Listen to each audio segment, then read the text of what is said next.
शायद तुम्हें कोई वहम हुआ होगा। इतना कहकर लक्ष्मण दोबारा चलने ही वाले थे कि तभी उनके कानों पर वह आवाज पड़ी, दर्द से किसी के कराहने की आवाज। वहां मौजूद हर किसी ने वो आवाज सुनी और डर से वहां मौजूद हर कोई सिहर उठा और दोबारा वो आवाज सुनाई दी, कोई मुझे बचाओ, कोई तो मदद करो। जोर जोर से रोने की आवाज उस जंगल के सन्नाटे को चीरते हुए चारों दिशाओं में फैलने लगी। अब आगे कोई है? अरे भाई बचाओ मुझे यहाँ से निकालो। उस आवाज को सुनकर लक्ष्मण ने अपने साथी के हाथ से मशाल ली और उस आवाज की तरफ चल ही रहे थे कि तभी सत्तू ने उनका हाथ पकड़ा। लक्ष्मण ने बिना बोले इशारे से ही सवाल किया। सत्येंद्र ने अपनी उंगली मुंह पर रखते हुए ना में गर्दन हिलाकर चुप रहने को कहा। सत्येंद्र के इशारे से सभी के चेहरे पर तनाव फैल गया। सत्तू ने बाकी साथियों की तरफ देखकर हाथ से ही चुप रहने का इशारा करते हुए सबकी गिनती करने लगा। लक्ष्मण कुछ भी समझ नहीं पा रहे थे। वह हैरानी से वहां मौजूद हर किसी की तरफ देख रहे थे। तभी सत्तू ने सभी को नजदीक आने को कहा। सभी एक गोल सर्कल में आ गए। सत्येंद्र ने दबी आवाज में सबकी तरफ देखते हुए कहा, हम जितने लोग गांव से आए थे वो सभी यहाँ पर मौजूद है, यानी वो जो कोई भी है वो हम में से नहीं है। लक्ष्मण ने सत्तू की तरफ देखकर कहा, मतलब साफ है, ये एक छलावा है। अब यहाँ से जल्द निकलना होगा, क्योंकि अगर उसने हमारा रास्ता भटका दिया तो सुबह तक हमारी लाशें भी गांव वालों को नहीं मिलेगी। सबने एक दूसरे की तरफ देखकर हाँ में गर्दन हिलाई और चुपचाप उस संकरी सड़क से चलने लगे। अब वो आवाज धीरे धीरे तेज होने लगी। लग रहा था जैसे कोई गुस्से से उन्हें पुकार रहा है। कहां जा रहे हो मुझे छोड़कर? अरे मेरी मदद करो, मुझे बचाओ। पर किसी ने उस आवाज की तरफ ध्यान नहीं दिया। वे आगे बढ़ते हैं पर वो आवाज लगातार आ रही थी, कभी दाएं तरफ से तो कभी बाईं तरफ से तो कभी उन सभी लोगों के बीच से। पर बिना रुके बिना मुड़े वे चलते रहे। वो जंगल के भीतर जाते रहे और जलती मशाल की आग से निकलने वाले धुएं की लकीर में उनके पीछे अजीब सा आकार लेने लगी। एक पेड़ की टहनी से एक उल्टे लटकते पिशाच की परछाई ने हंसकर दोबारा आवाज लगाई, मुझे नहीं बचाओगे तो तुम भी नहीं बचोगे। वो खौफनाक आवाज जैसे हर तरफ से आ रही थी, पेड़ों के ऊपर से, घनी झाड़ियों से, पीछे दिखने वाली काली सुनसान सड़क से। पर बिना रुके सभी जंगल के भीतर जाने लगे। अब वो आवाज आना बंद हो गई और सब कुछ शांत हो गया। चलते हुए सब एक खाली जगह पर आकर रुक गए कि तभी पीछे उस जंगल से वही डरावनी चीख सुनाई दी और एक आवाज, आखिरकार बच ही गए, मुझसे तो बच गए, पर वहां से कैसे बचोगे? और एक खौफनाक हंसी जंगल के सन्नाटे को चीरते हुए आसमान में गूंजने लगी, जिससे सब कुछ थर्रा उठा। सब लोग समझ चुके थे कि वे अब भूतिया जाली के बीच मौत के शिकंजे में पहुंच चुके हैं। अब जंगल इतना घना हो गया कि रास्ते के बीच में आने वाली पेड़ों की टहनियां काटते हुए वे आगे बढ़ने लगे। पूरे इलाके में नुकीले कांटों से भरी घनी झाड़ियां, ऊंचे ऊंचे बरगद के वृक्ष जिन्होंने सब कुछ ढक दिया था। लक्ष्मण और सत्तू ने कमर के चमड़े के पट्टे से बंधे अपने अपने हथियार निकाले और पेड़ की टहनियां काटते हुए अपने दल के लोगों के लिए रास्ता बनाते हुए आगे बढ़ने लगे। उनके पीछे दबे कदमों से चलते हर किसी के चेहरे पर तनाव साफ साफ नजर आ रहा था। चलते चलते वे काफी भीतर तक आ गए। मशाल की रोशनी में उन्हें जंगली जीव दिखाई दे रहे थे। कभी पेड़ पर लटकता एक अजगर दिखाई देता तो कभी सर्र सर्र आवाज करते हुए उनके पैरों के पास से कोई काला जहरीला सांप तेजी से गुजर जाता। हर कोई संभल कर कदम बढ़ा रहा था, क्योंकि उनके चारों ओर मौत मंडरा रही थी। उनके दल में सबसे पीछे जो मशाल लेकर चल रहा था वो काफी थक चुका था, प्यास भी लगी थी, जिससे गला पूरी तरह से सूख गया था। चलते चलते वो आसपास के इलाके में पानी का झरना तलाशने लगा ताकि पानी पी सके। तभी एकदम से उसके कानों में एक अजीब सी आवाज पड़ी।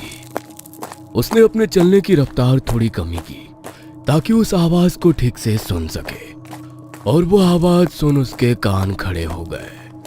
किसी औरत की खिलखिलाती हुई हंसी की धीमी आवाज उसके कानों पर पड़ने लगी। उसे थोड़ा अजीब लगा, पर बिना रुके वो अपने दल के लोगों के साथ चलता रहा। पर दोबारा एक अजीब सी आवाज ने उसका ध्यान अपनी तरफ खींच लिया। छम छम छम करती पायल की आवाज, जैसे कोई महिला उनके साथ कदम से कदम मिलाकर चल रही थी। वो आवाज पीछे से आ रही थी, इसलिए चलते चलते उसने अपनी गर्दन घुमाते हुए पीछे मुड़कर देखा। वो जिस रास्ते से आ रहे थे, पीछे उसी सड़क पर एक महिला सिर पर पानी से भरा मटका लेकर उनके साथ चल रही थी। उस महिला को देखकर वो आदमी एकदम से वहीं पर रुक गया। इसके साथ वो महिला भी वहीं पर रुक गई। दोनों एक दूसरे को ही देख रहे थे। अपने हाथ में पकड़ी जलती मशाल की रोशनी को आगे करते हुए वो उस महिला को ठीक से देखने लगा। वो महिला उससे 20-25 कदमों की दूरी पर होगी। हरे रंग की नौवारी साड़ी पहने उस महिला ने सिर पर पल्लू इस तरह से ले रखा था जिससे उसका आधा चेहरा एक तरफ से ढका जाए। नाक में चमचमाती चांदी की नथुने, हरे रंग की चूड़ियां हाथों में खनक रही थी। हल्के से मुस्कुराते हुए उस औरत ने कहा, लगता है काफी दूर का सफर तय करके यहाँ तक आए हो। हाँ, काफी दूर से आए हैं। काफी थक गए होंगे ना? हाँ, पर तुम कौन हो और इस घने जंगल में क्या कर रही हो? तब उस महिला ने अपना नाम सुगंधा बताया और वो यहाँ पानी लेने आई है बताई। कहते हुए वो महिला उसकी आंखों में देखने लगी। उस महिला की नीली आंखों में देखते हुए वो आदमी जैसे सम्मोहित हो रहा था। तो पानी पियोगे? उस औरत की आवाज में अजीब सी मिठास थी जिससे वो उसकी तरफ खींचा चला जा रहा था। उसकी आंखों में देखते हुए उस औरत ने फिर से पानी के लिए पूछा। उसने हाँ में गर्दन हिलाई और उस महिला की तरफ चलने लगा। उस महिला की खिलखिलाती हंसी उसके कानों में गूंज रही थी। जैसे जैसे वो आगे बढ़ने लगा, वो महिला पीछे पीछे सरकते हुए हल्के हल्के मुस्कुराने लगी। वो बिना रुके आगे बढ़ता रहा। कुछ कदम पीछे आकर वो महिला एक जगह रुक गई, पर वो एक कदम आगे बढ़ते हुए उस महिला के करीब पहुंच गया।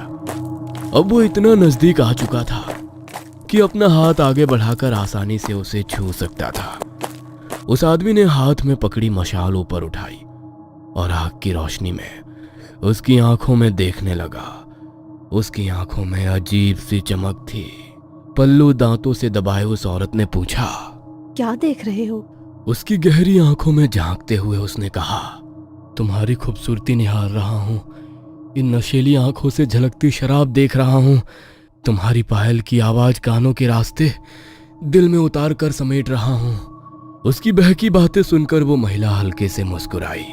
लगता है काफी प्यासे हो। हाँ, काफी प्यास लगी है। इतना कहकर उसने हाथ में पकड़ी मशाल को जमीन पर एक जगह धंसाकर अपने घुटनों के बल बैठते हुए उसकी आंखों में देखने लगा। वो औरत भी अपने सर पर ढोया हुआ मटका हाथ में लेते हुए उसकी आंखों में आंखें डालकर देखने लगी। थोड़ा झुकते हुए पानी पीने के लिए उस आदमी ने अपने दोनों हाथ फैलाए। मटके को धीरे धीरे तिरछा करके वो औरत उसके हाथ पर पानी डालने लगी। वो आदमी भी बिना उसकी आंखों में नजरें हटाए पानी पीने लगा। 2-4 घूंट पीते ही उसे पानी का स्वाद कुछ अजीब सा लगने लगा। तभी उस औरत ने कहा, तुम काफी हिम्मत वाले हो। उस औरत के मुंह से निकले शब्दों के साथ दांतों में दबाया पल्लू भी निकल गया और हवा के हल्के झोंके से उस महिला का पल्लू थोड़ा ऊपर उठा, जिससे उसके चेहरे की हल्की सी झलक उस आदमी को नजर आई। पर बगैर कुछ बोले जमीन में धंसाई मशाल हाथ में लेकर उसे थोड़ा आगे करते हुए उसने ठीक से महिला के चेहरे की तरफ देखा और उसकी दिल की धड़कन ही रुक गई।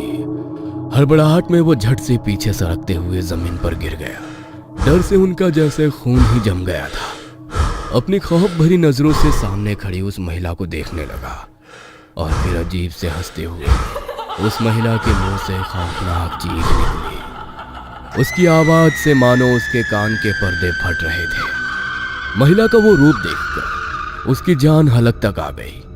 उसके लंबे खुले बिखरे बाल घुटनों से भी नीचे थे। चेहरे पर किसी बूढ़ी औरत की तरह अनगिनत झुर्रियां थी।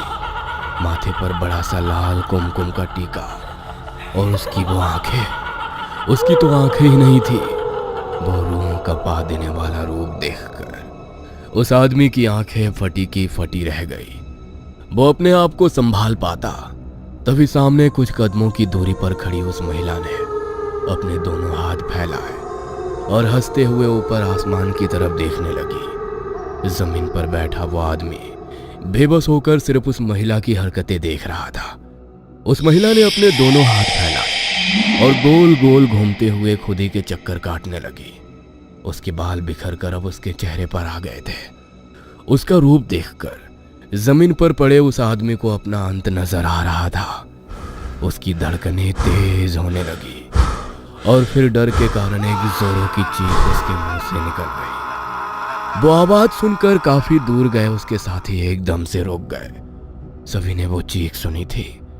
लक्ष्मण ने पीछे मुड़कर देखा और घबरा गए।